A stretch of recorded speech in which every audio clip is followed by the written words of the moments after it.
Humans called them special forces. The galaxy was already terrified of their regular troops. My name is Velkareth, and I was the most respected intelligence analyst in the Dominion for 32 years. I was never wrong. That was not arrogance. It was a record. 32 years, 49 conflict assessments, not a single strategic miscalculation. The High Council trusted me above any other analyst alive. I want you to understand that before I tell you how badly I failed. The moment the first report landed on my console about a species called humans, I did what I always do. I read everything. I cross-referenced every data point. I built a picture from the fragments. Their homeworld was a mid-sized rock with violent weather. Their biology was embarrassingly fragile, no natural armor, poor low-light vision, a lifespan so short it bordered on tragic. They had spent most of their recorded history fighting each other, which I logged as a mark against their intelligence rather than a warning sign about their nature.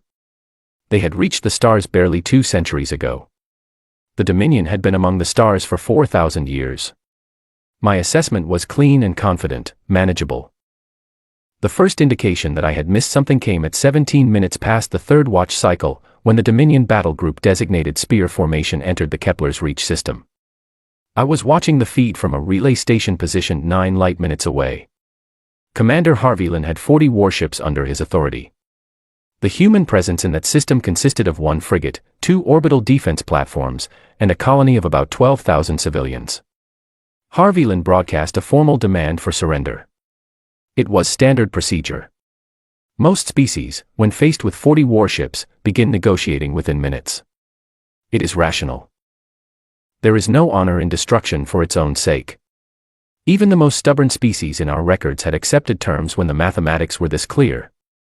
The human frigate did not respond to the demand. For 4 minutes, there was silence.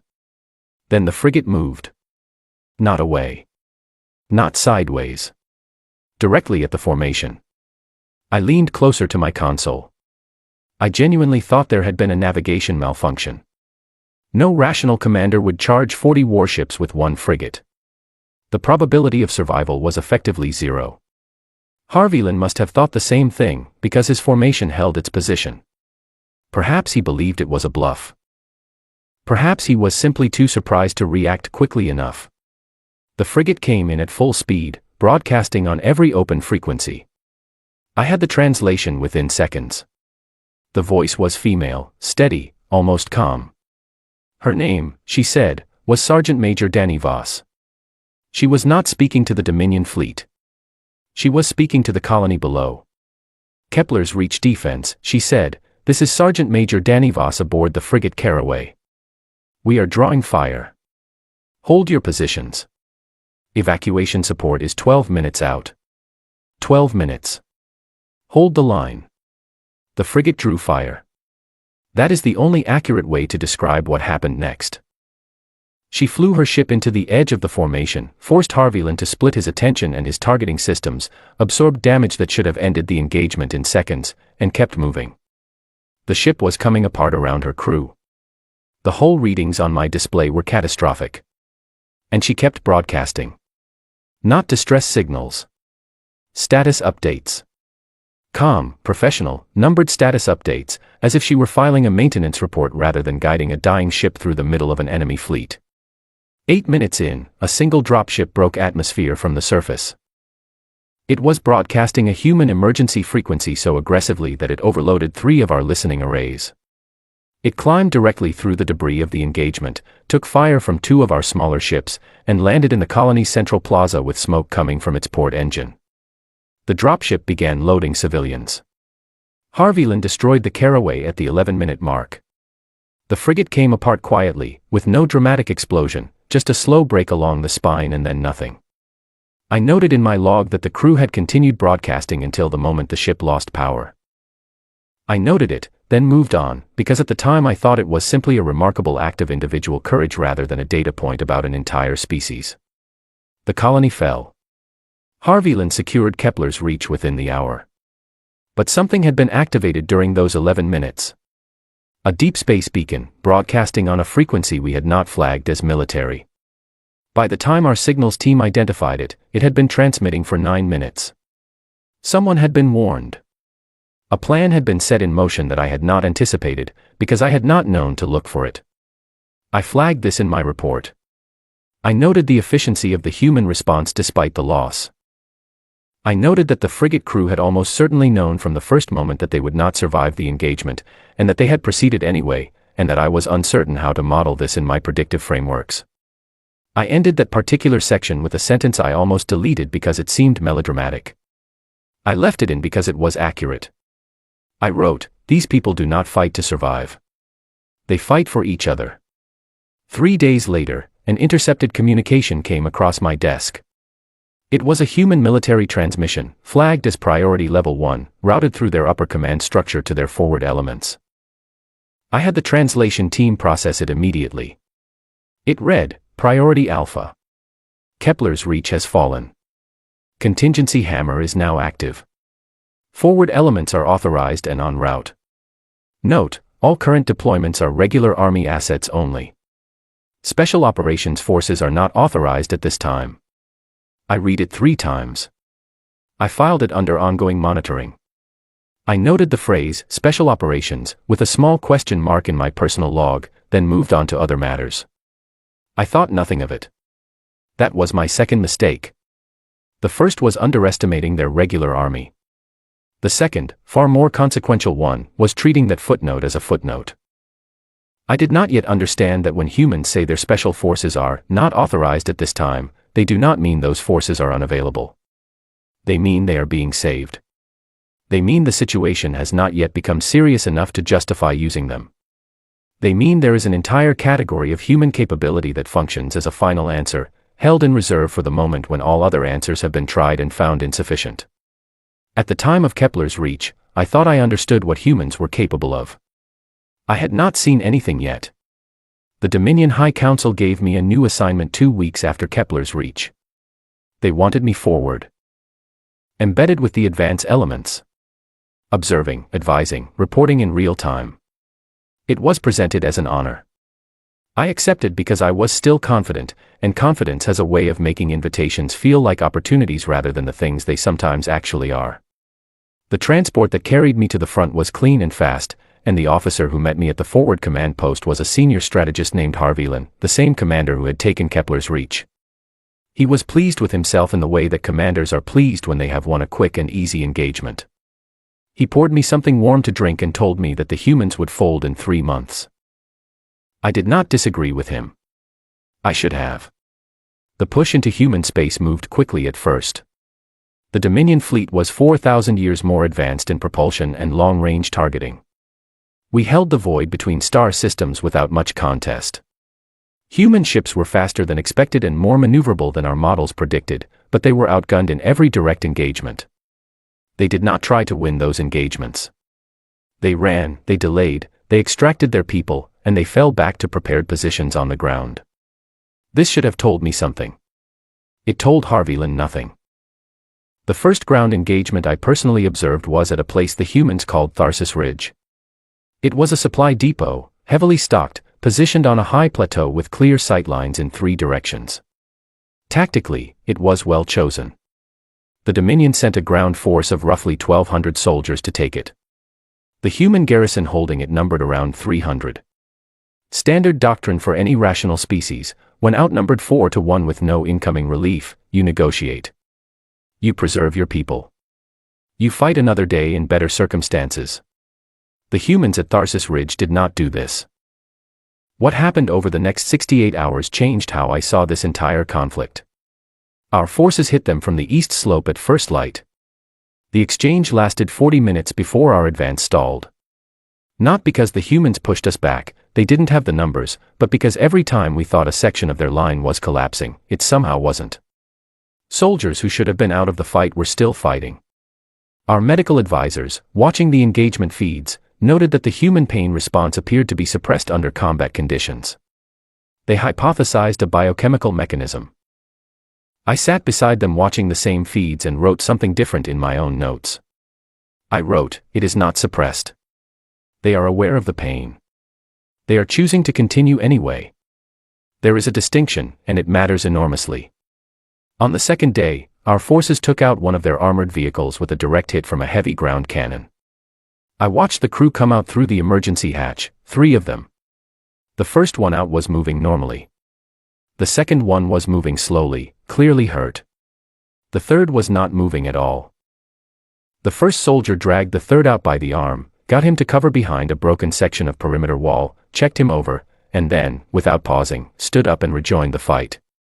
On foot. With a weapon pulled from the wreckage. He had just lost his vehicle. His crewmate was seriously hurt.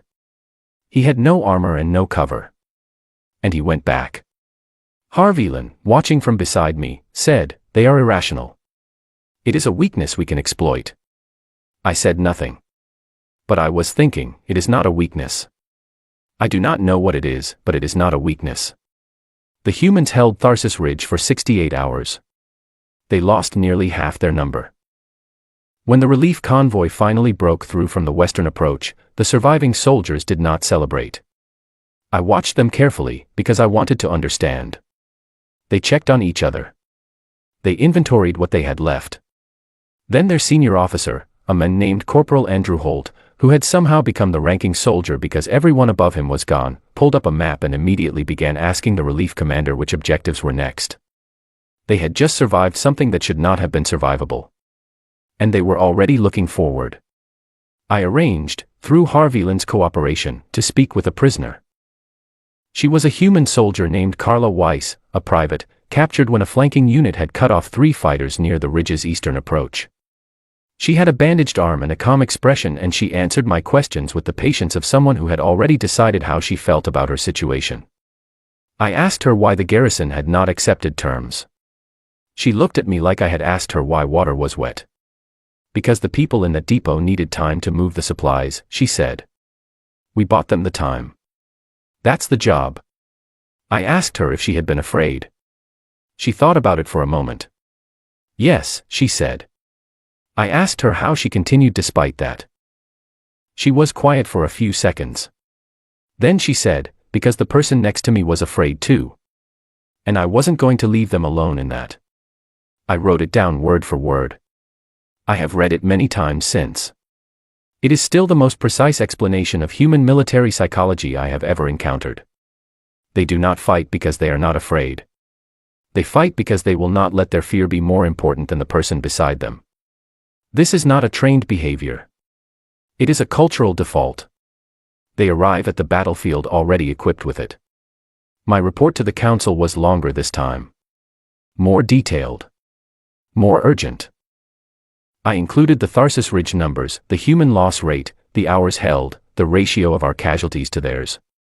I explained what I was beginning to understand about how their military culture functioned and why our standard pressure tactics were not producing the expected results. I included, once again, a note about the phrase, special operations, from the intercepted communication. I wrote, we have been engaging their standard forces for 6 weeks. In that time, we have seen capabilities that exceed every model I built. I am now formally requesting that we investigate what they mean by special operations before we advance further. If their regular soldiers behave this way, I do not know what to expect from the ones they consider exceptional. The council sent back a short acknowledgement. They noted my report had been received. They ordered the advance to continue toward the human core systems. They had, by this point, begun to enjoy the progress on the map.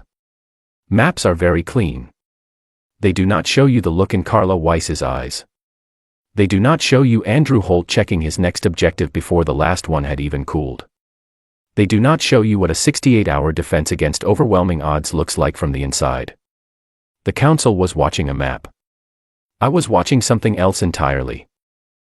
And what I was watching was beginning to frighten me in a way that 32 years of intelligence work had never managed. We were not fighting soldiers who were brave under pressure. We were fighting soldiers for whom bravery was simply the starting point. A baseline. A given. They built everything else on top of it. We had not yet seen what they had built. It began with a convoy. 12 ships, well armed, moving through a sector of space that our navigational charts logged as empty. No human settlements within 3 light hours. No active military presence detected in any direction. The convoy was carrying fuel cells and ground equipment to one of our forward supply positions. It had 2 escort vessels and a dedicated communications officer who reported in every 6 hours on a secured frequency. At the 4th check-in window, there was no report. We sent a query. No response. We sent a second query on a backup frequency. Still nothing. We dispatched a reconnaissance vessel to the convoy's last logged position. The reconnaissance vessel arrived, scanned the area, and reported back within the hour. There was nothing there. No wreckage. No debris field. No distress signals. The convoy was simply gone, as if it had never existed. The search team we sent to do a wider sweep never reported back either. I was sitting at my console reviewing a routine logistics summary when that second silence landed. I stopped reading the logistics report. I sat very still for a long time. In my experience, ships disappear because of catastrophic accidents, hostile action, or navigation failures. All 3 of those scenarios leave something behind. There is always evidence. There is always debris, or a radiation signature, or a distress signal, or a body. There was nothing. The void had simply swallowed 20 ships and closed over them without a ripple. I opened a new document and began writing. Not a report this time, a personal analysis. A private attempt to think through what I was seeing and what it might mean. I wrote at the top, what is doing this, and why can we not see it? Over the next 11 days, the disappearances continued. A forward command relay was found destroyed on a planet with no recorded human presence. The destruction was precise, the main tower was down, the backup systems were down, the cooling infrastructure was down. Everything that made the relay functional was gone. But the living quarters attached to the facility were untouched. Every personal item the crew had left behind was undisturbed. Whatever had come through that facility had known exactly what it was looking for. Then our communication encryption started failing. Not dramatically. Not all at once. Specific channels began producing interference at predictable times. Operational orders that went out in the morning sometimes seemed to be expected by the humans by the afternoon. Ambushes that we had planned with minimal advance notice failed because the humans were not where they were supposed to be, and we were not where we were supposed to be undetected. The shape of our operational information was leaking in ways our signals team could not explain. Senior Signal Officer Krevvoth spent 4 days analyzing the compromised channels and came to me looking like he had not slept in any of those 4 days. He said, something is inside the network. Not breaking in, it is already inside. Passively. It does not send or retrieve large data packets. It reads. It observes. It has been doing this for what I estimate is several months. I asked how that was possible given the encryption protocols. He said, I believe someone was physically inside our hardware. Not remotely. In person. They were in the server rooms at some point. They touched the actual machines. I asked which server rooms.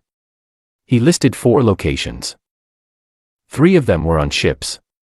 One was in a ground facility on a planet that we had held, without contest, for 4 months. A planet with no recorded human population. I sat alone in my office that night and thought about what it takes to get inside an enemy server room. You have to get to the planet. You have to get through whatever security is between you and the facility.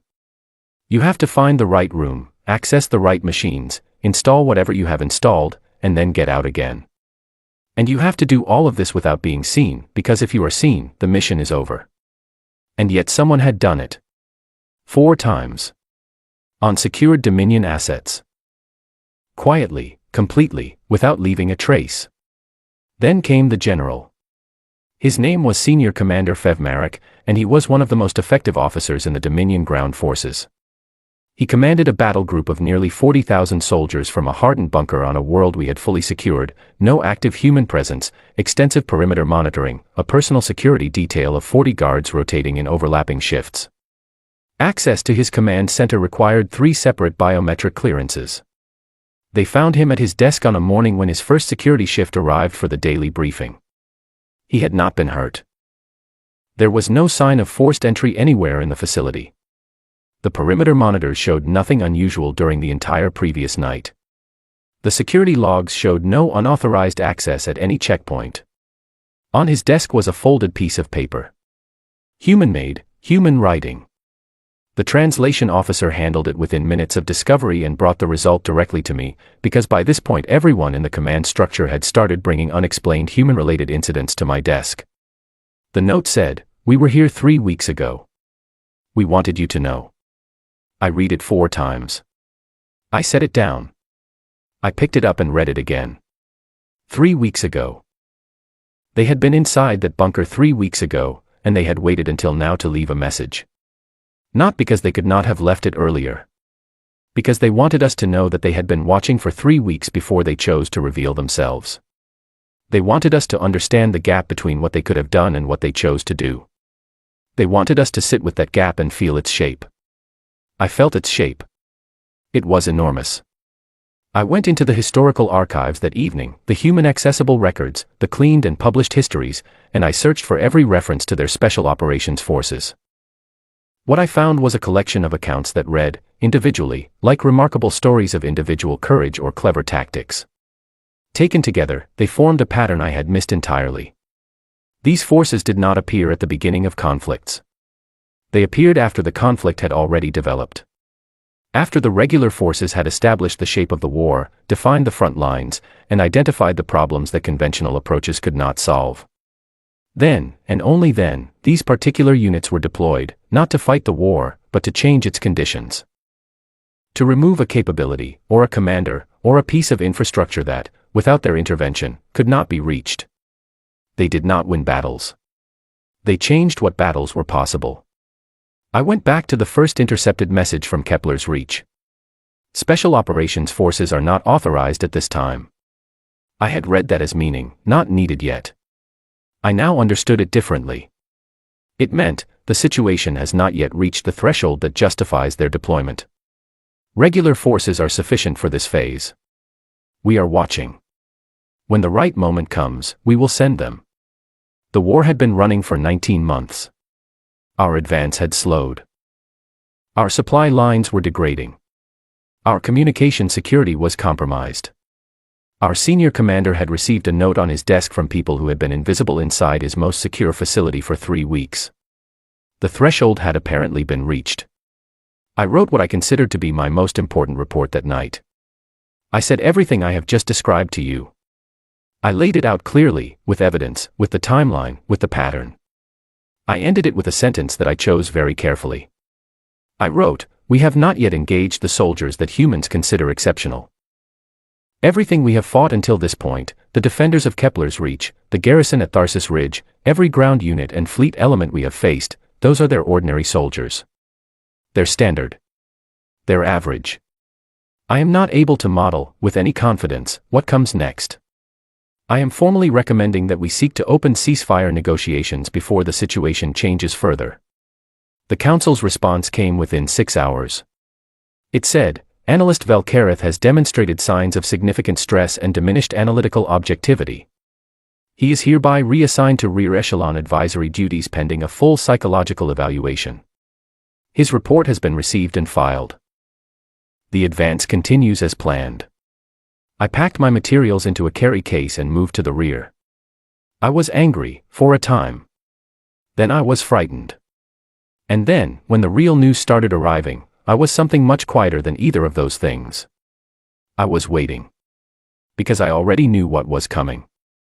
I just did not know where it would land first. It landed everywhere, and almost all at once.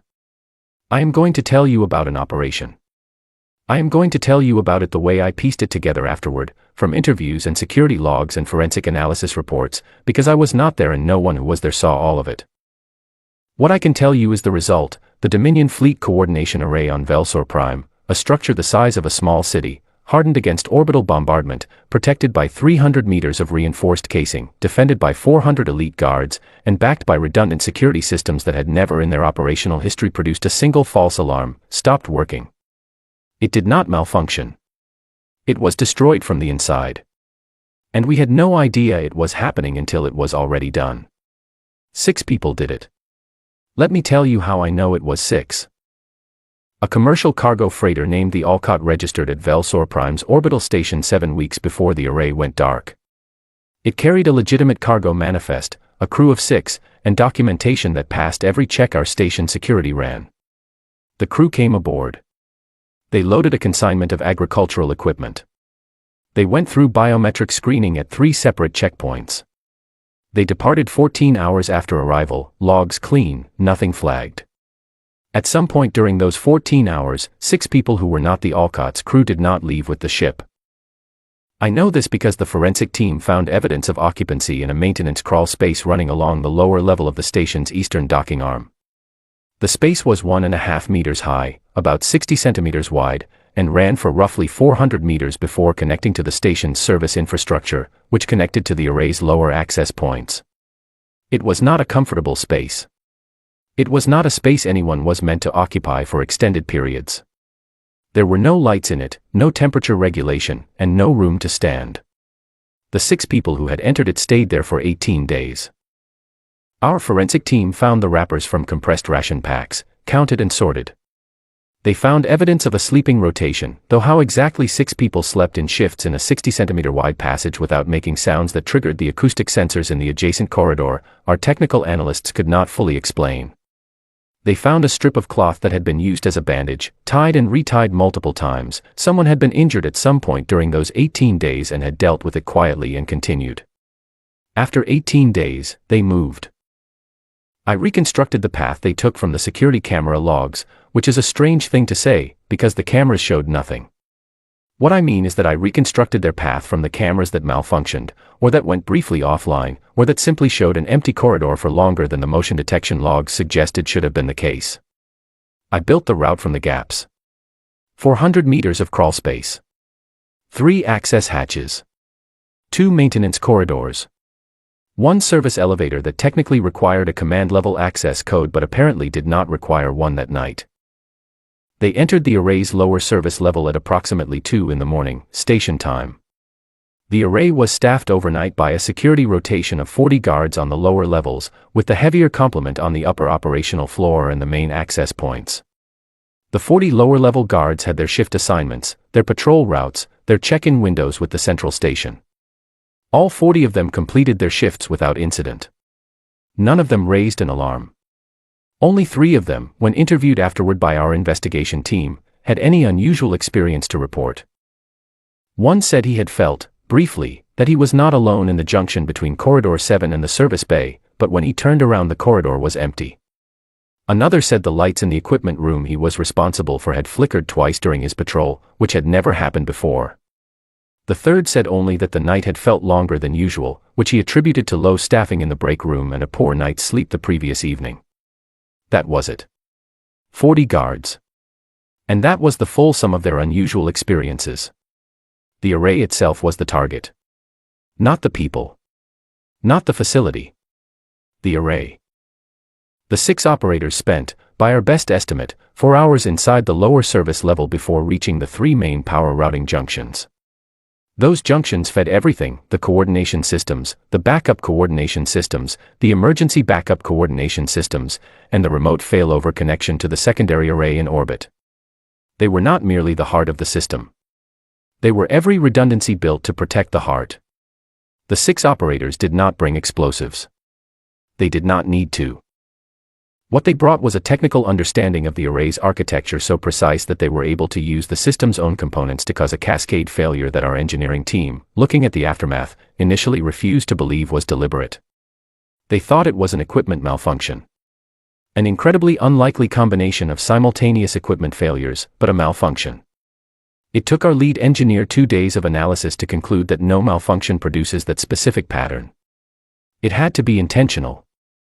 It had to be done by people who understood the machine better than the people who built it. The array went dark at 6:22 in the morning. By 6:25, every fleet group that depended on it for coordination was operating blind. By 6:30, 3 of our battle groups, navigating on independent systems that were no longer synchronized, began moving on overlapping courses. The collision alert protocols failed because the collision alert protocols ran through the array. 2 ships made contact. 1 was destroyed. The other was disabled. The resulting debris field disrupted navigation for a sector-wide radius. And while all of this was happening, at 6:23 in the morning, a human ship that had no business being in Dominion-controlled space appeared in the airspace above Velsor Prime. It was in atmosphere for exactly 40 seconds.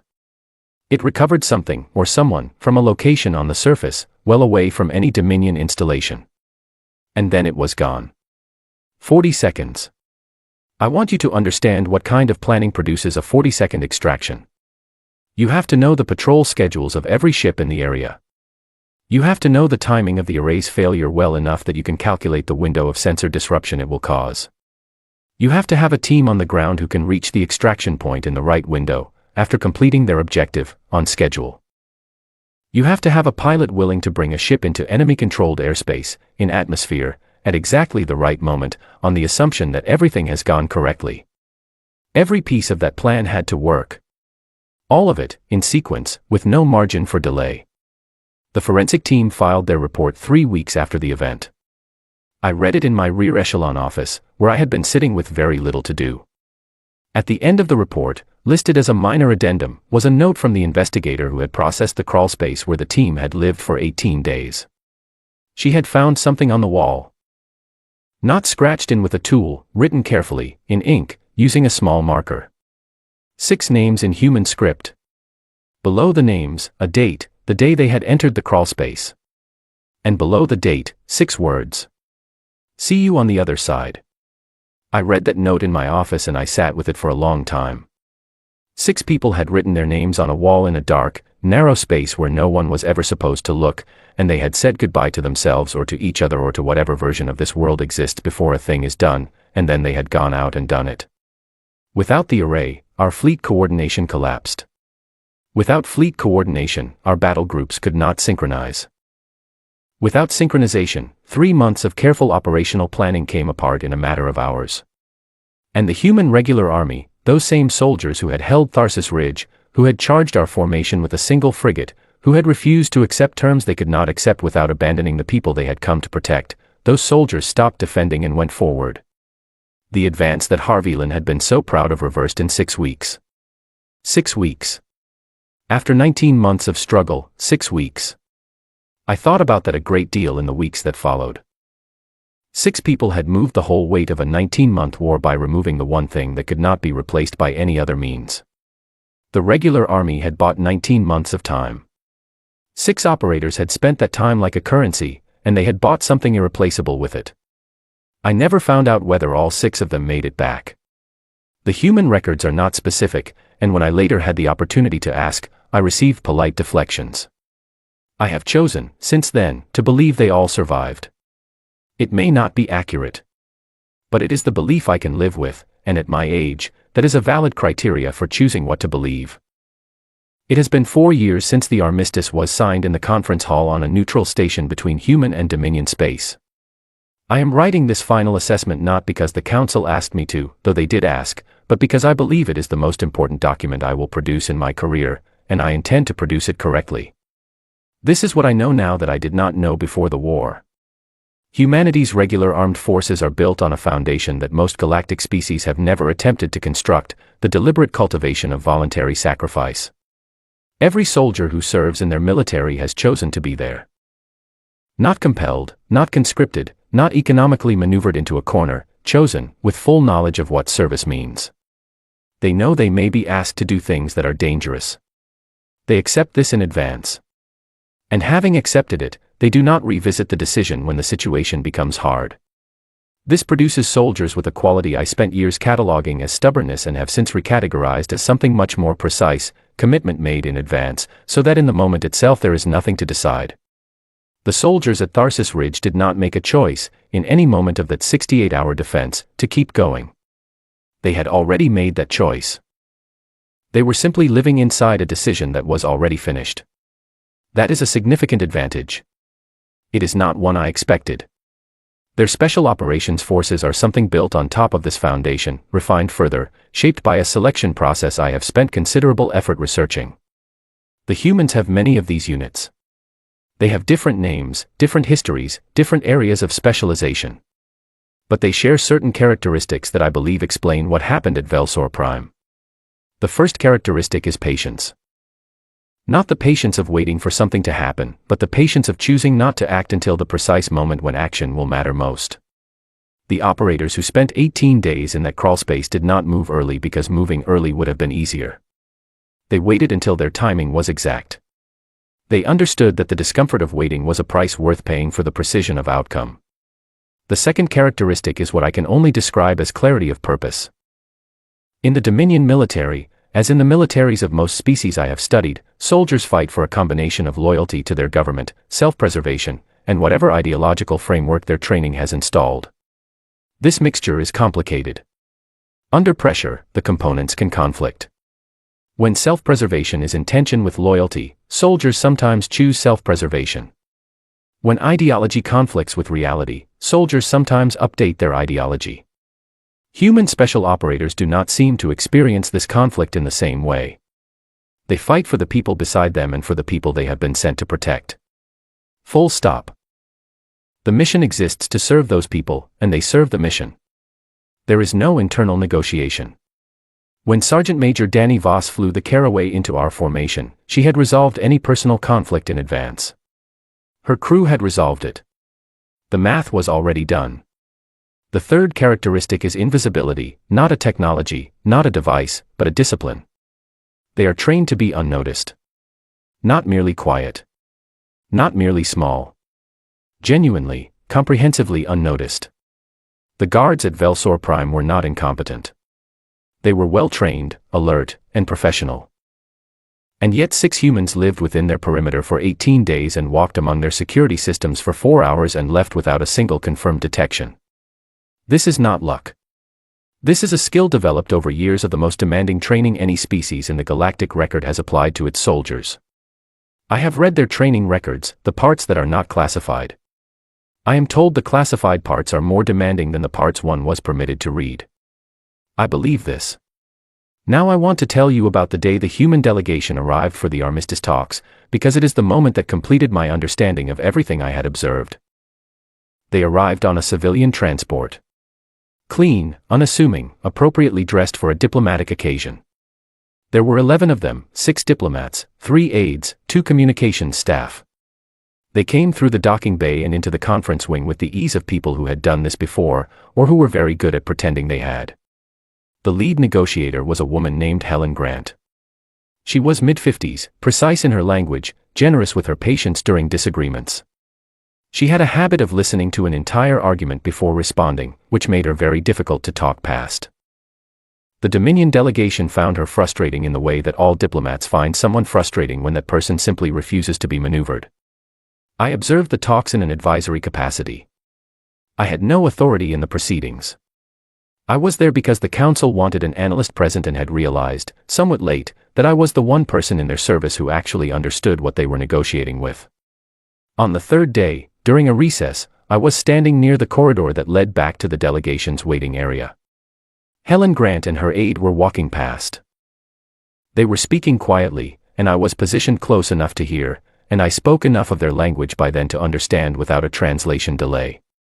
Her aide, a young man named Owen Clark, was speaking into a communication device. Helen Grant paused, listened to whatever Owen was relaying, and then said, quietly, in the flat, matter-of-fact tone of someone confirming a logistical detail, "Good.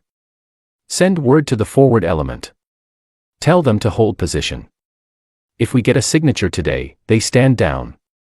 If we don't get a signature today, they'll know what to do." Owen nodded. Helen Grant adjusted her jacket, looked up, met my eyes briefly, and smiled in the entirely normal way of someone who has been caught doing nothing interesting whatsoever. Then she walked back into the conference room. I stood in that corridor for quite a while after she had gone. A forward element. Positioned somewhere. Waiting. Holding. Ready to act if the talks collapsed. Not deployed as a threat. Not announced, not displayed, not used as leverage. Simply present. A silent insurance policy written in the language of 6-person teams and 40-second extraction windows and notes on the walls of crawl spaces. I did not know where they were. I did not try to find out.